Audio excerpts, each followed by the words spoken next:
So I did a short video about the 3D printer mechanics just for people that are curious about what it does, how it does it, without going too terribly in depth.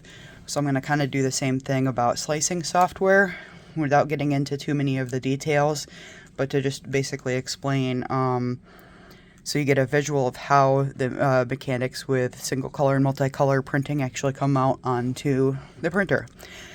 So like I explained in the mechanical video, the 3D printer, an FDM printer, prints plastic in layers. There's other types of printers like resin printers. They pretty much do the same thing, just in a little bit different way. But so it prints layer by layer.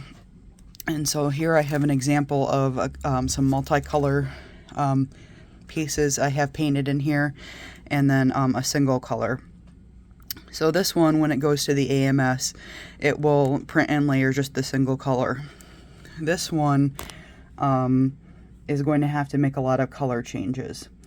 So I can go in here and mess with the settings to kind of increase the amount of detail it does, decrease the visibility of layer lines, help with bed adhesion, etc., infill.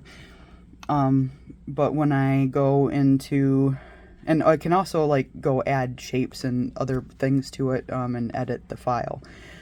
But when I go to slice the plate, which this is what has to be done to change the file extension into something that the printer can read. So like a G-code file, 3MF file in my case. So it has to turn this particular file into a code that the printer can read. So that's what it's doing right now. I probably should have picked a smaller file so that it wouldn't take so long to slice.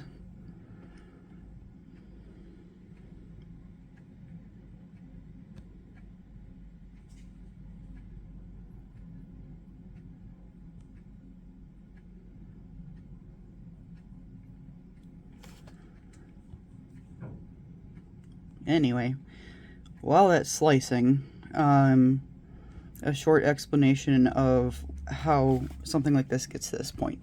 So usually an artist will create a file in another program that's able to do more.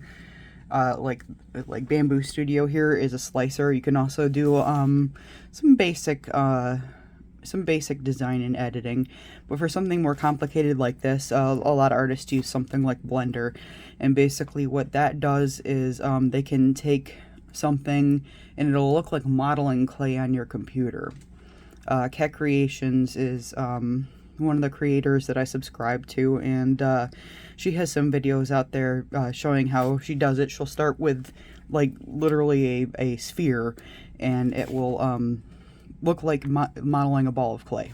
But anyway, so here's an example of one of the simple color ones, and here it's showing you all the color changes and filament usage, and so that's quite a bit of filament just for this, because a spool is like 1,000 grams.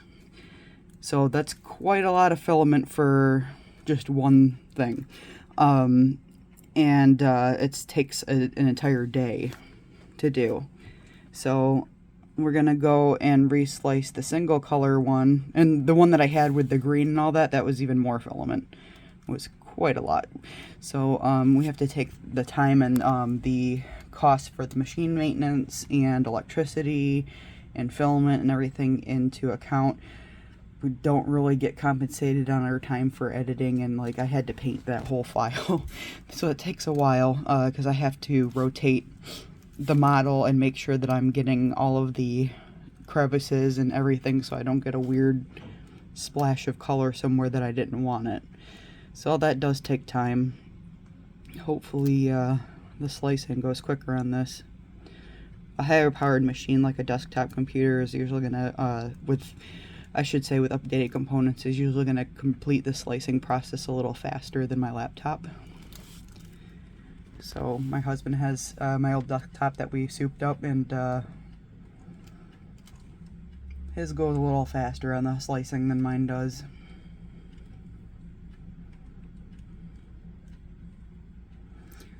So keep in mind the the simple multicolor one said it was over 300 grams and that it was going to take 24 hours. This, for just a single color here, is going to take less than 200 grams and take only 14 hours. So that's quite a bit of filament and time difference. They are the same size, same level of detail, just difference with the colors. So that's why sometimes we opt for something like a color shift, something that has a built-in color shift in it. Like this, for example, this filament already comes with a type of color shift.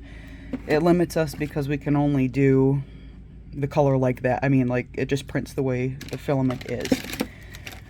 So this is the color of the filament. So you can't do the multicolor changes within the filament, obviously. So I can't change anything about that. But something that's already that I've pre-painted, that makes sure I can put the color where I want it to go, and it's not independent. It's independent of whatever filament you're using. So I could use a multicolor filament here on the orange if I wanted to, and then still have this just be brown. I could have this be, you know, this transitional blue if I wanted to. It'd be light blue, dark blue, and I could still have this be brown. So, sorry this went a little longer than I wanted it to because I was waiting for the slicing and just adding some more, but hopefully that gives you a basic explanation on the slicing software. And then when I'm ready to print, I just go print. And fortunately, my printers connect to Wi-Fi, so I don't have to put them on an SD card and then go plug them in. So that's kind of cool.